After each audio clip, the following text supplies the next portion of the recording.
The following is a presentation of News Radio KMAN, your home for high school sports. This is Scoreboard Saturday on News Radio KMAN.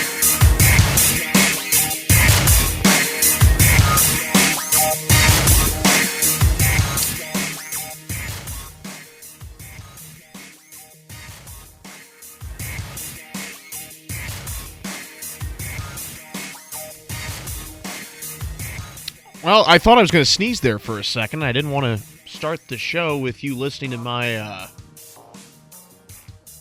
snotty response to that. But I think I'm going to be all right. But good morning. Welcome into another edition of Scoreboard Saturday. Boy, we only got one of these left after this week. Here on News Radio KMAN, brought to you by the great folks over at WTC Communications. WTC keeping you connected with the fastest fiber network internet speeds. Get your home or business in the game online at WTCKS.com. That's WTCKS.com. I am your host, of course, AJ Shaw, the one and only AJ Shaw. There are actually many AJ Shaws out there. I actually knew an AJ Shaw growing up. Actually, no, his name was not AJ Shaw. It was something else. But glad to be with you all on this Saturday morning, the first Saturday of March. And like I said, we only have one more episode of Scoreboard Saturday for the rest of the high school season this year. That'll be next week, depending on how our area teams do.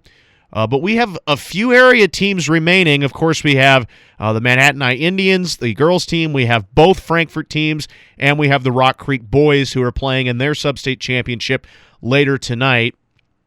And depending on how all those games go, because Frankfort is playing, the two teams are playing Clifton Clyde in the sub-state championship, we could only have one team going to state. Who knows? I don't think that's going to be the case. I think we'll have multiple teams going to state. So hopefully we'll have a final episode for you next Saturday, March 9th, to wrap this whole show up for the year. It's been a ride for sure, and looking forward to seeing which teams go the furthest.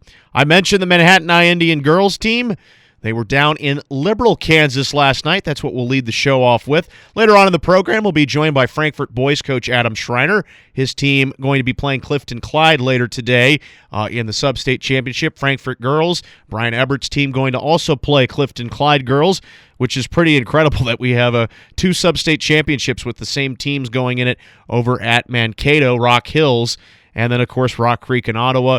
We'll also look around at some of the other sub-state games going on across the state of Kansas from 6A all the way down to 1A Division II. But first, we start off with the Manhattan Indians, the Manhattan Lady Indians at Liberal, Kansas last night. Had to make a 5-hour drive down there, down near the Oklahoma border, if you've ever been down there. Troy Coverdale was down there, and a 61-55 victory for the Manhattan Indians girls team as they move on to Wichita and the state championship round for the first time since 2018. Scott Mall, their head coach, leading them there. Maxine Deering, Cat Ball, big games for them. And, of course, Troy Coverdale was down there and has his recap on this one. For the first time since 2018, the Manhattan High girls are headed to the 6A state tournament. They held off Liberal in the sub-state final all the way down in Liberal on Friday night. 45-39 the final in favor of Manhattan High. Cat Ball hitting 7 of 8 free throws down the stretch in the fourth quarter to ice the victory for the Indians and hold Liberal at bay. But it was Maxine Deering and Delaney Larson who led the way scoring in the contest. Deering with 15, Larson with 14. No points bigger than in the third quarter when Liberal had gotten to within a point at 22-21, only to have Manhattan explode for back-to-back threes from Deering and Larson to push the lead back out to 7, and they would not see Liberal get any closer than 2 the rest of the way. Shamani Lewis led the way for Liberal with 14 as their season ends at 15-7. The Indians were just the second team to come into the Big House this season and leave with a victory. The other was Hayes in February, a team that Manhattan beat way back in December when building on a 7-game winning streak.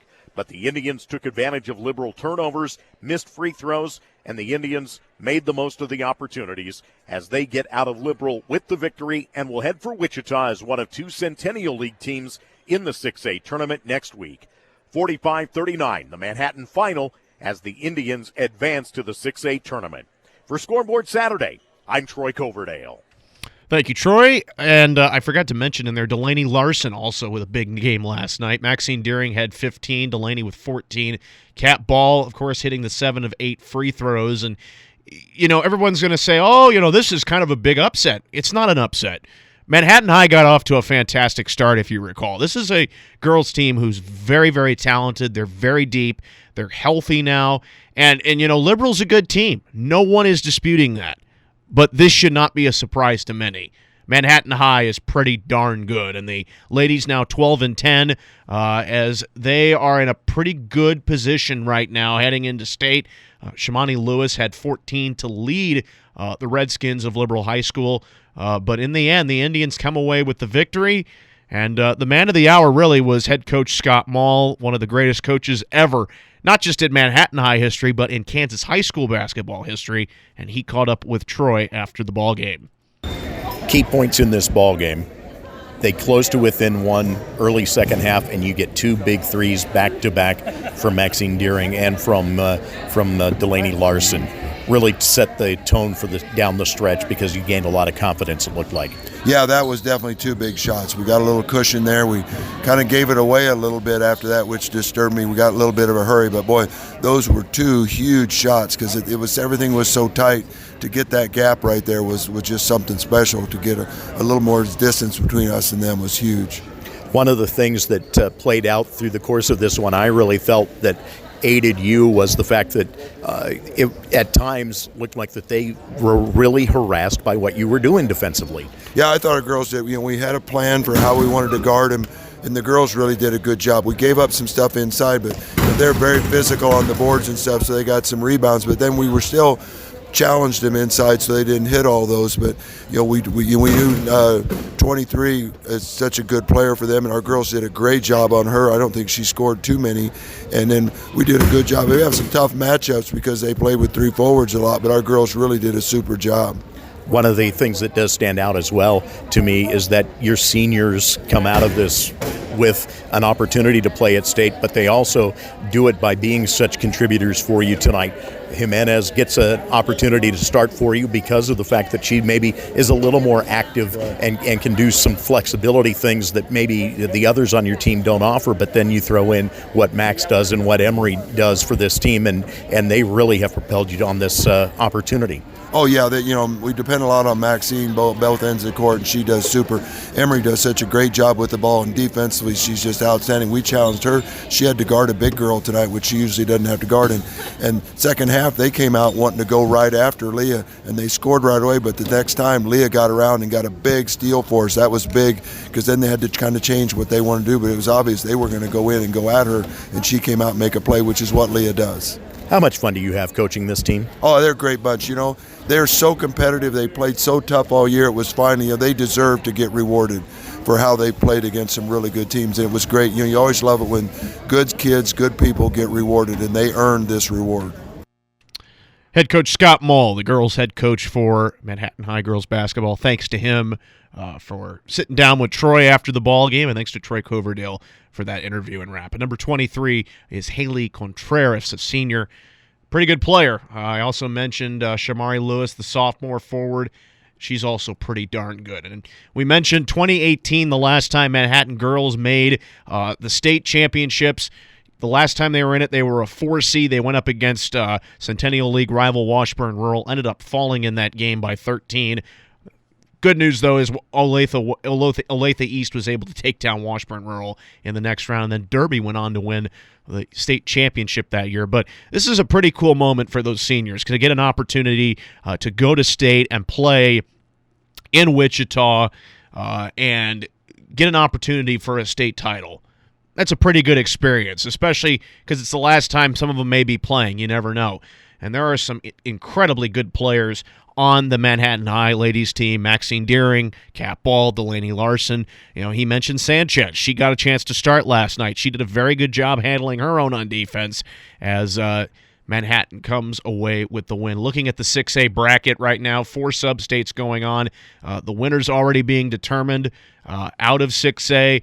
Topeka, Washburn Rural, of course, they were able to take down Wichita South last night, 47-34. So they are the sub-state champion out in sub-state 4. Of course, Manhattan, the sub-state champions in 3. Derby, the sub-state champions out of sub-state 2. They take down Wichita East by 31, 69-38. And then finally, Wichita Heights, one of the number 1 team in the entire sub-state for 6A West.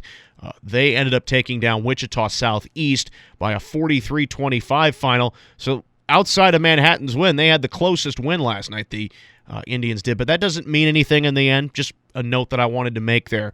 Over on the east portion of the 6A girls bracket, Shawnee Mission South comes away with a victory over Olathe North. 47-32 the final in that one. Over in the sub-state 2, Shawnee Mission Northwest takes down Olathe West in overtime, a 56-51 win. That's an overtime win on the road in a hostile environment for Shawnee Mission Northwest. Pretty darn impressive. In sub-state 3, Olathe South, your winners. They take down Blue Valley from Mount Overland Park, 59-33. And over in sub-state 4, Blue Valley North ends up being your champions out there, a 39-35 win over Blue Valley Northwest as they win the sub-state portion of 6A East on the girls' side. So it's down to 8 now. Those teams move on to Wichita next week. Seeding not out yet. We should probably know that by the start of the week on Monday. But overall, that pretty impressive stuff for the Manhattan Indians as they move on to Wichita for the first time since 2018. When we come back, we'll dive into Manhattan boys. Their game was on Monday. Fortunately, did not end the way they wanted to. Mitch Fortner sat down with Benji George and also had a recap of that one. We'll discuss more and look at some other sub-states across the state of Kansas next on Scoreboard Saturday, powered by WTC Communications.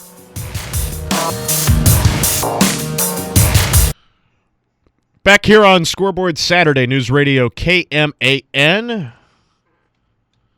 AJ Shaw with you, your host. I was not able to catch what the Cabo promotion was, who's going to be our sponsored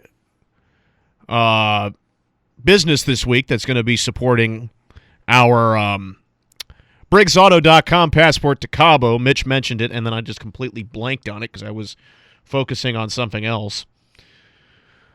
But BriggsAuto.com passport to Cabo. We're giving away an all-expense-paid trip next February to Cabo. That's 8 days and 7 nights, which includes a 2-bedroom beach front condo at Villa La Valencia, plus a flight for 2 out of Manhattan Regional Airport. Down in Cabo San Lucas, last week Furniture Warehouse was our sponsored business who was helping us out. And 10 instant finalists were drawn. We were serving out hot dogs, chips, and drinks during the live broadcast. I believe Dave G was down there from K-Rock. So, yeah, you'll probably know more about that on Monday, or if you're listening throughout the show today, that ad might play again. So, yeah, it's a great thing to check out. You should definitely try to get involved in the finalists. Try to register. You never know. You might have an opportunity to win an all-expense-paid trip next February to Cabo San Lucas. This is a beautiful, beautiful Villa La Valencia, this village, this place, this condo is beautiful. Drum Tang has stayed there before, I'm told. And if you haven't registered yet, what are you doing? Go to our sponsored business next Friday and register, and you may have an opportunity to be in the finals. All right. Let's dive into the Manhattan boys now. Things not as stellar for them as it should have been, but in the end, it happens. They took on Wichita South on Wednesday. It ended in a defeat. Unfortunately, that's just how things go sometimes, but they put up a great fight throughout. Mitch Fortner had the recap on that one. For the Manhattan boys basketball team and their 2023-24 season, as they hosted a 7-10 matchup on the west side of the 6A bracket. A sub-state semifinal did not go their way After a strong second half from Wichita South, the Indians fall by 14 points to the Titans, 70-56, as Wichita South outscored Manhattan in the second half, 41-22. Still a hot night from the field from senior Jason Kim, who finished with 22 points and hit 5 threes in the game. Also, senior Asher Newcomer finished in double figures with 11. Wichita South had a force down low in 6'5" big man Asa Tarver, who finished with a team-high 19 points, 3 other Titans in double figures. With the early exit for the Indians, their season finishes with a record of 12-9. For Wichita South, they'll play for a sub-state championship game on Saturday at Junction City. Their record is now 10-11. The Manhattan boys end their season with an upset loss to Wichita South last night at home, 70-56. I'm Mitch Fortner, News Radio KMAN. Thank you, Mitch. They will move on. Wichita South does to take on Wichita East, who shockingly took down Junction City in overtime, 75-65. Junction City came into that game 18-2. They were the champs of the Centennial League. Nick Perez's team looked to be the favorite out of the sub-state number 2. Unfortunately, just not to be, as both Manhattan and Junction City go down. It would have been interesting to see that matchup had both the Indians and the Blue Jays won. It would have been the third time these two teams had matched up this season. We would have had that for you tonight, but in the end, they go down to defeat, and it's a Wichita East, Wichita South battle for the sub-state champion later today at 5 o'clock at Wichita South High School. Mitch also had an opportunity to sit down with head coach Benji George, the Manhattan boys coach, for the final time this season. Mitch Fortner courtside now with Manhattan boys head coach Benji George. Clearly not the way you expected this season to end on your home floor in a sub-state semifinal, but let's talk about Wichita South for a second. No Parker Hargrave, their 6'8 junior. Instead, they start Asa Tarver, who was averaging 3 points a game off the bench. He was kind of an unstoppable force there for a while in the second half.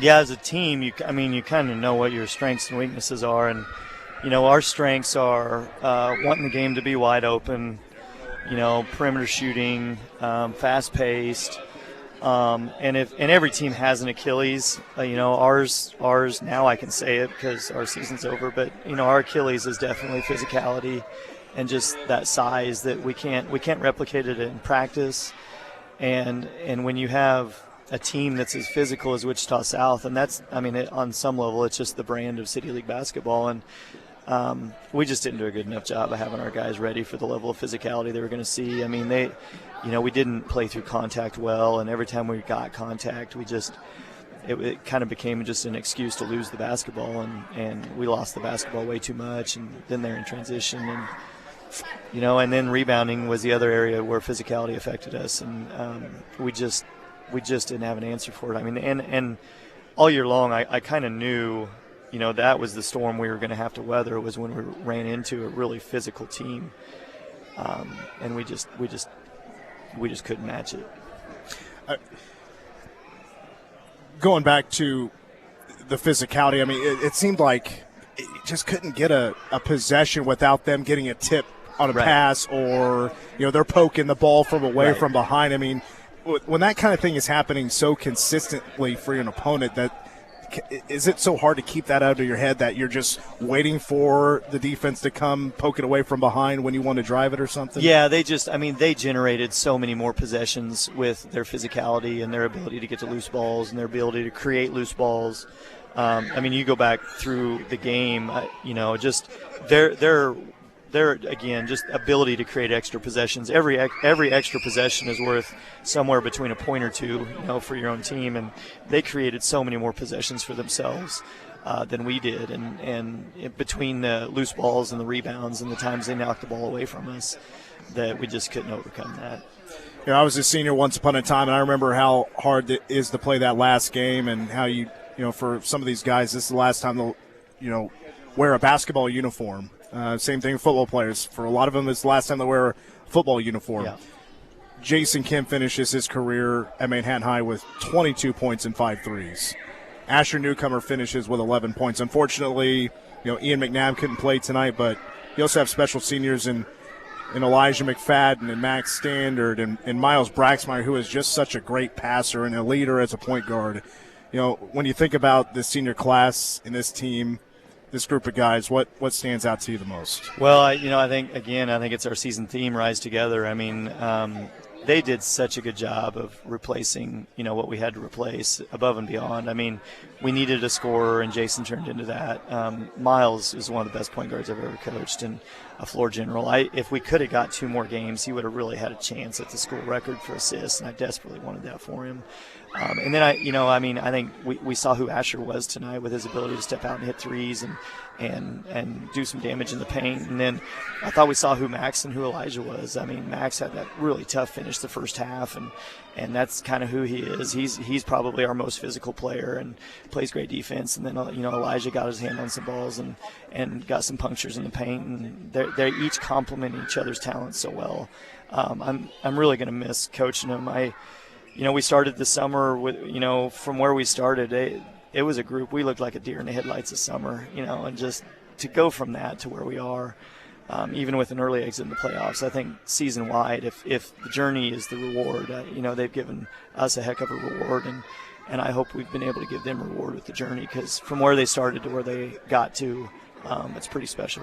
Well, I want to thank you for your all your flexibility with me for the pregame interviews and postgame, and I know this is not where you wanted it to end, but still a heck of a season. And, Coach, I want to thank you for your time, and thanks for stopping by once again. Yep, thank you. It's Manhattan head coach Benji George here courtside as Manhattan, their season comes to an end with a 14-point loss to Wichita South. Final score is 70-56. Manhattan ends their year 12-9. That was Mitch Fortner once again, and Benji George also. We have never spoken before. If you're out there listening, thank you, of course, for your help on the show throughout the year. We've always been using these interviews, and it was a pleasure to get to watch Manhattan High, boys. Unfortunately, we wish we could have gone a little bit further, see your guys go a little bit further, but in the end, it's a great learning experience for some of the young guys as they move on to next season. By the way, the 6A Girls State Tournament is out. This actually came out last night while we were all asleep, so that no wonder I didn't know it was out, because I was not up at 2:30 in the morning, unlike most people my age. Manhattan girls will be an 8 seed. They will take on Shawnee Mission South in an 8-1 matchup against Wichita. We don't know the day exactly yet. Probably Wednesday, but that's going to be a tough ball game. Shawnee Mission South comes in 21-1. Thanks to Charles Chaney, by the way, with the Butler County Times-Gazette. Great guy that we've used his stuff on the show before. But yeah, Manhattan High will be an 8 seed. If they go and win that game, it would be either Blue Valley North or Olathe South, who are playing in a 4-5 matchup. That would be the next game. And then on the other side, you got Washburn Rural, who's a 7 seed, and Wichita Heights, which is a 2 seed, and Shawnee Mission Northwest and Derby in the 3-6 matchup. So that is the 6A Girls State Tournament. We'll probably know the boys' stuff tomorrow. Because we don't have a show, I'll make sure to retweet that out or whatever if you're interested in that. Just follow me on Twitter, at RealShawFather on Twitter. No reason why I came up with that name, just thought it was funny. There's a reason, I'd just rather not get into it. We'll get into the 4A girls one as well. Mays South's a top seed. They'll take on Great Bend. Shawnee Heights will take on KC Piper. Andover will take on Highland Park. That'll be a good game. That's a 2-7 matchup. Andover's 18-4. Highland Park's 21-1. The only reason why they're a 2 seed is because Mays South is undefeated. And then DeSoto and Cape and Mount Carmel, that's a 3-6 matchup in 5A. In 4A, Wellington's the top seed for 4A girls. They'll take on Andale. Ottawa and McPherson in a 4-5 matchup. Clearwater and Fort Scott in the 2-7 matchup. And Labette County against Bishop Miege in the 3-6 matchup. When we come back, we'll dive into how our area teams are doing. We mentioned Rock Creek. We mentioned Frankfort. How do Wamego and Riley County do, as well as Blue Valley Randolph? We'll go around the state of Kansas, give you scores and everything. It's coming up next on Scoreboard Saturday on News Radio KMAN, powered by WTC Communications. Scoreboard Saturday, the show, News Radio KMAN, the station. AJ Shaw, your host here on this Saturday. Good morning, everybody, if you're just joining us. Don't forget, we have a podcast if you miss any of the show. We upload it right after the show is finished. You go to Apple Podcasts, Spotify, or our website, newsradiokman.com. Type in KMAN Scoreboard Saturday. Hit follow, and you'll never miss an episode. We post the whole show after it's all over. NFL Combine wrapping up this weekend in Indianapolis. Chicago Bear fan here. Getting a little bit too excited for the number 1 pick. I know my good friends back home who listen to the podcast know what I'm talking about. And if you follow me on Twitter, you know how much of a Bears fan I am and how much of a Chicago sports fan I am. I'm a lot like K-State fans. I'm a diehard, man. I bleed the orange and blue, a lot like K-State fans, and I bleed the purple and white, of course. Not as much, though, as these diehard K-State fans. I mean, we got K-State fans I know around here that have been fans for 40 years, going back to the 70s and 80s when the team was winning, 1-2 games a year. But I appreciate their loyalty just as much because I know what it's like being a Chicago fan when you've seen a lot of mediocre play. I'm not saying K-State's mediocre, but over the years, before K-State finally started to hit its stride under Bill Snyder in the 90s and 2000s. But, yeah, NFL Draft Combine wrapping up. Caleb Williams probably going to be the number 1 pick unless the Bears decide to go with another player. A lot of talk about what they'll be doing with Justin Fields, their current quarterback, and I'm going to just save it for that. I don't think you want to listen to me rant about Justin Fields and the Bears. We get back into high school basketball now as we dive into some of the other games going on. In the last segment, of course, we gave you the matchups for the girls bracket. I only have 6A through 4A so far. But over on the boys' side, we mentioned Mays South was the champions over in Mays South were the champions over on the west side for the boys. Cape and Mount Carmel, they were the champs. Great Bend, they end up becoming the champs. And Andover. No, this is 5A. I'm sorry. This is 5A boys. They had their games last night. For a second, I had to got to slow down here for a second. I get a little too excited once in a while. But over on the 5A west side, Mays South, Cape and Mount Carmel, Andover, and Great Bend are your sub-state champions. Great Bend took down Hutchinson 65-54. Andover took down Topeka West 69-61. Cape and Mount Carmel takes down Goddard Eisenhower 72-42. And Mays South takes down Andover Central 56-31 over on the west portion of the 5A sub-state bracket. Over on the east side, Highland Park out of Topeka takes down Bonner Springs 80-48. Kansas City Piper takes down Blue Valley Southwest 67-57. Shawnee Heights High School able to take down St. Thomas Aquinas at Overland Park 64-62 in overtime. They survive a scare at home, and DeSoto takes down Pittsburgh 68-48 on the 5A West portion. For 4A West boys, they will have their sub-state championship games later tonight. McPherson will take on Concordia in a 1-8 matchup. McPherson is unbeaten at 20-0 for the season. They took down Buhler 61-22 on Wednesday, while Concordia took down Rose Hill in overtime 51-44. Hugoton, they took down Augusta 54-35 as they'll take on Wellington. They host Wellington later tonight. That's a 5 o'clock tip in that one as they were able to upset Mulvane in a 7-10 matchup 44-42, although Wellington is definitely no slouch at 12-8 for the season, now 13-8. Towanda Circle, they ended up taking down Ulysses 65-54 on Wednesday, and they'll take on Scott Community High School, who were able to defeat Andale as an 11 seed, 39-35. And then finally, Abilene, one of the best teams in the state of Kansas, the winners of the North Central Kansas League on the boys' side. They took down Chapman, a rival of theirs, 59-48. Meanwhile, they'll take on Pratt, who took down Clay Center 50-44. So Abilene and Pratt later tonight.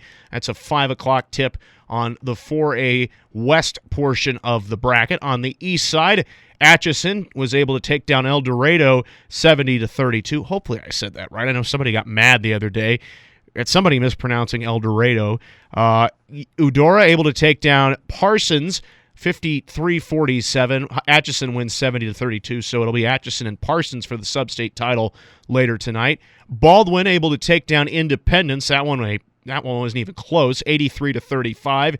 Meanwhile, Lewisburg takes down Coffeyville Kinley on the road. They had to go a long way, I'm sure, for that one. That one a 68-58 final. Rock Creek, one of our area teams, they'll be playing in a sub-state championship game later tonight at home. They took down Bishop Miege 55-46. Remember, we talked with Justin Smith, their head coach, last week. Bishop Miege definitely no slouch. They are a team that put up a good fight in that one. Ottawa will be the Mustangs' opponent tonight. They were able to take down Holton 52-29. Chanute, they ended up taking down Wamego boys, who put up a good fight in the end. Wamego's season comes to an end, a 54-50 loss for them. Well, meanwhile, Fort Scott took down Tonganoxie by a score of 64-36. So it'll be Chanute and Fort Scott for the sub-state title later tonight. In Class 3A, there's a lot of teams that we're going to have to go through. All I can say is Riley County boys did go down to defeat to Rossville on the road, as did Riley County girls. We got some time right here. We could dive into 5A East girls and 5A West girls. In 5A East, Topeka Seaman ended up taking down J.C. Harmon High School out of Kansas City. That was a 2-0 forfeit. J.C. Harmon didn't even have enough players to dress for that one, as Topeka Seaman moves on to take on Bishort Linwood, who defeated Sumner Academy 63-25 in that one. DeSoto takes down Lansing 58-19. They'll play Shawnee Heights later tonight. That's a 5 o'clock tip. That'll be at DeSoto. And Topeka Highland Park, they were able to, actually they went down to defeat, I'm sorry, I got that wrong.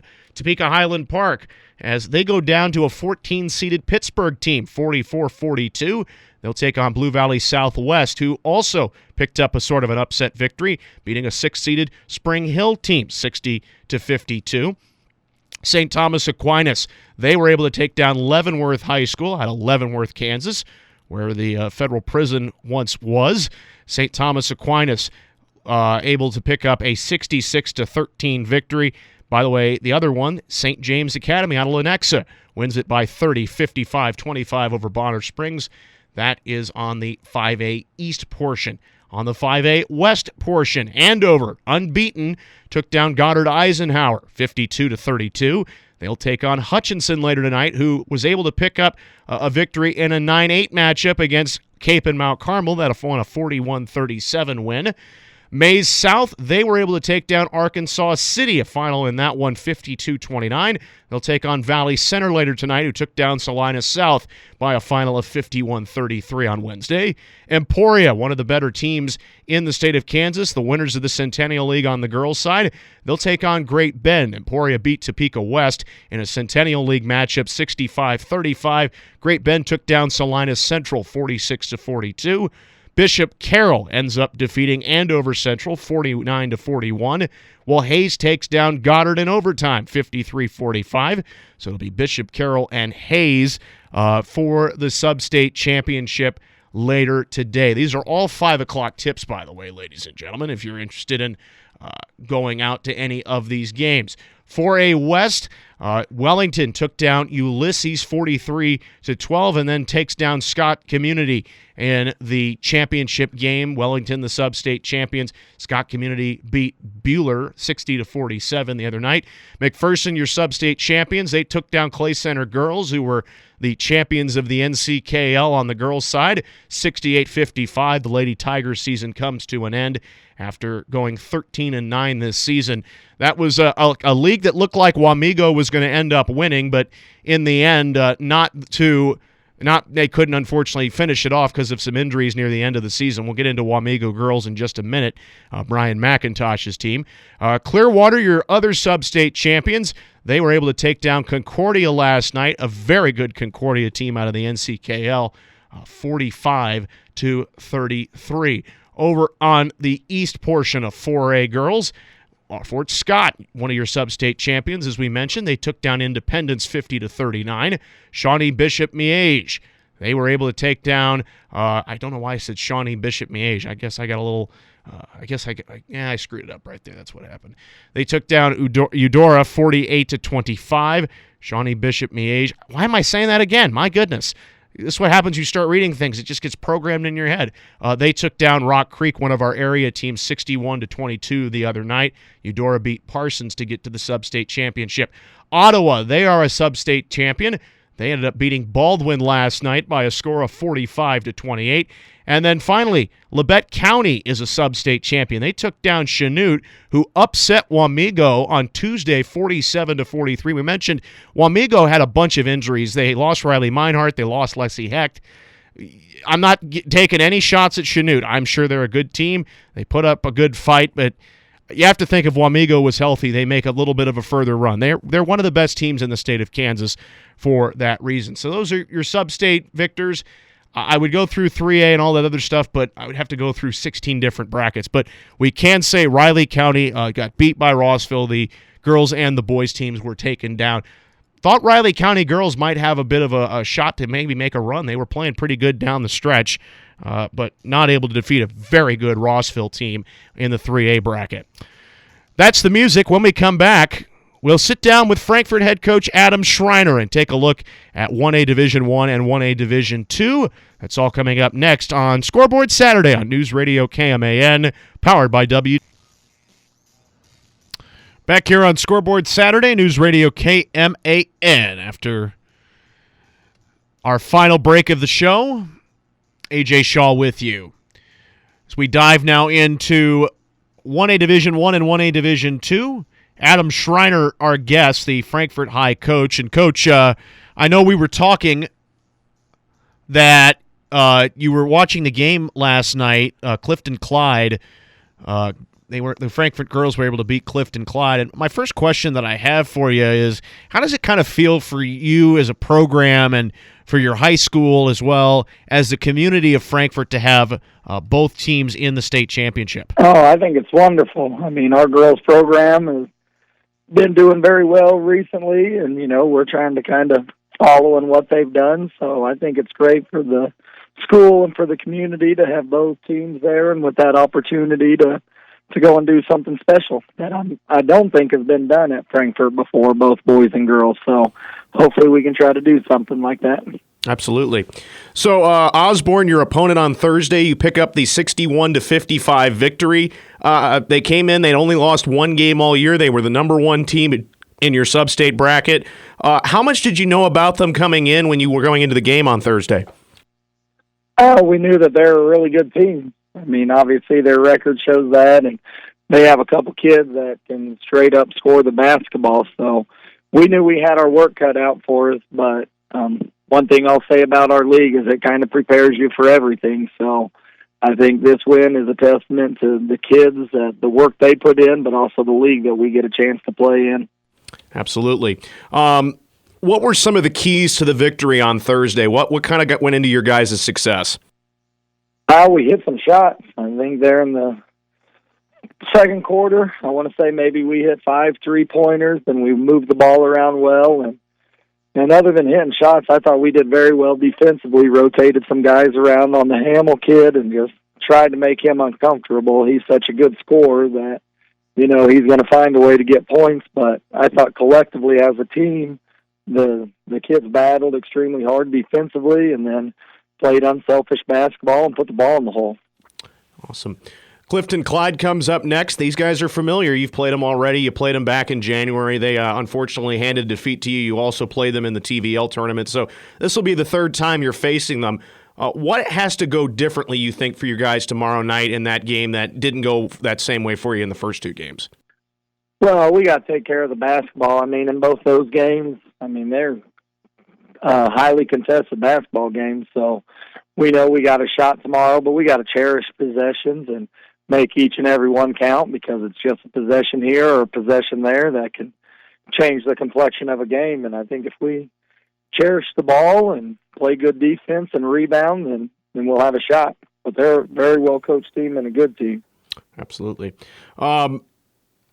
You look ahead at state, how much experience does your team have coming in when it comes to like a state-like atmosphere, you would think? State atmosphere, I'm not sure. Just obviously the setting's different, but again, back to our league, I think playing in that TVL tournament sets you up for different environments and different settings, and that's just a great tournament to play in. So as far as being out at Colby or anything like that, not much experience, but these kids have played in some big games. Absolutely. Who have been some kind of the key performers for you so far this postseason?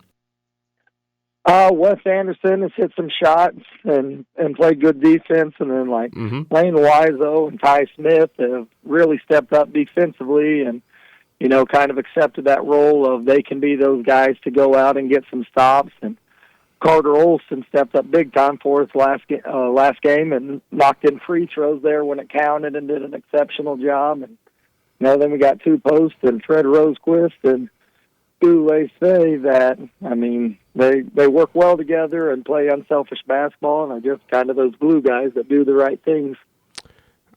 My final question for you is, as you go into tomorrow, what's kind of the thing you're saying to your team as they're going into this game for you?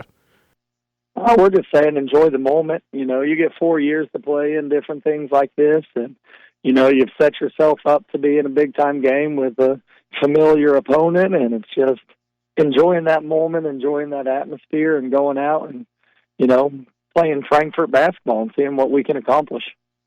Well, I know guys are probably itching at the bit to get out there and get on the hardwood tomorrow and pick up a big win. Coach, good luck to your team. It's been a pleasure getting to cover them throughout the season, and hopefully we can talk next week in the lead up to a state championship.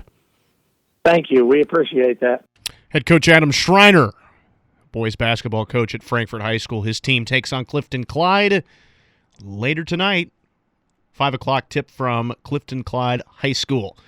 We'll take a look here at the 1A Division I boys bracket and then the girls bracket as we have a few minutes left in our show here today. Clifton Clyde got here because they were able to take down the host school, Mankato Rock Hills, by a score of 62-28 on Thursday. So that's why Clifton Clyde boys are in the position that they're in to take on Frankfort. On the girls' side, Clifton Clyde girls were able to take down Osborne 43-41. That game went down to the final shot. The TVL, if you follow TVL Sports Spotlight on Twitter, they're fantastic. Go ahead and give them a follow. They have every single game out of the Twin Valley League, and they give you up-to-the-minute updates on that. So give them a follow. That's a 6:30 tip later tonight. Frankfort is the host school. Frankfort girls last night dominated Washington County 63-23. Both those games are at Mankato Rock Hills High School. So if you're on your way out there, if you're out and you got some time this evening, go out to those games. Watch the Frankfort boys and the Frankfort girls, and hopefully by the time we're sitting here next Saturday, they'll be playing in a state championship game. Both those teams are very talented. Frankfort girls especially, Brian Ebert's team has always been one of the top teams in the state of Kansas, and Frankfort boys trying to do the same thing there, having a great season as well. Division II, 1A Division II, the Blue Valley Randolph sub-state. Blue Valley Randolph put up a good fight. The boys certainly did. They went and took on the top-seeded team in Axtell the other night, and they had a big lead in that ball game, and they had a big advantage for sure. Blake France's team going into that game, they led 23-9. They were at home for the sub-state. But unfortunately, in the end, it did not finish the way they wanted to. They go down 59-44. Hanover was able to pick up a win as well. So Axtell boys and Hanover, a 5 o'clock tip tonight at Blue Valley Randolph High School for the sub-state championship. Would have been nice to see Blue Valley Randolph boys because that team was hot, man. They were playing good, and they were definitely feeding off their home crowd in that first half. But unfortunately, in the end, not able to finish what they wanted to do. On the girls' side, same thing. It'll be Axtell and Hanover as that'll be a 6:30 game. So the 1A Division II, 1A Division I, our area teams in their sub-states, we're seeing the same teams playing each other. Hanover girls, very, very good. Beat Lynn by 30 last night, 54-24. Axtell, who was a 3-seed coming in but had a losing record, they beat Pike Valley 61-27. So that's why they're sitting in the position they're in. That's a 6:30 tip tonight from Blue Valley Randolph High School in Randolph, Kansas. Couple of notes before we get out of here today. Busy sports day for us here on News Radio KMAN. Kansas State basketball, women's basketball. They're at Texas Tech today. 1:30 pregame, a 2 o'clock tip here on KMAN. Also on our sister station, Sunny 102.5. We have K-State men later tonight. They're going to be at Cincinnati. That's a 5 o'clock pregame, 6 o'clock tip here on K-Man and 101.5 K-Rock. And we'll also have K-State baseball today as they take on UMass Lowell in that one. That is an online-only broadcast at 12:30 pregame with a 1 o'clock first pitch. That'll be on our website at newsradiokman.com. We'll be back next week for our final show. It'll be 8 o'clock. It'll be our last show. Yeah, it's going to be sad. I know you guys are going to miss listening to my voice every single Saturday at this time. Of course, don't forget to check out our podcast on Apple Podcasts, Spotify, or wherever you get your podcasts at. You can also go to our website, newsradiokman.com, to check out the podcast. That's the music. It's been a pleasure, folks. Thanks again for tuning in to another edition of Scoreboard Saturday on News Radio KMAN, powered by WTC Communications. WTC, getting you connected with the fastest fiber internet network speeds. Get your home or business in the game online at WTCKS.com. WTC, online today. Have a good rest of your weekend, everybody. Go Cats.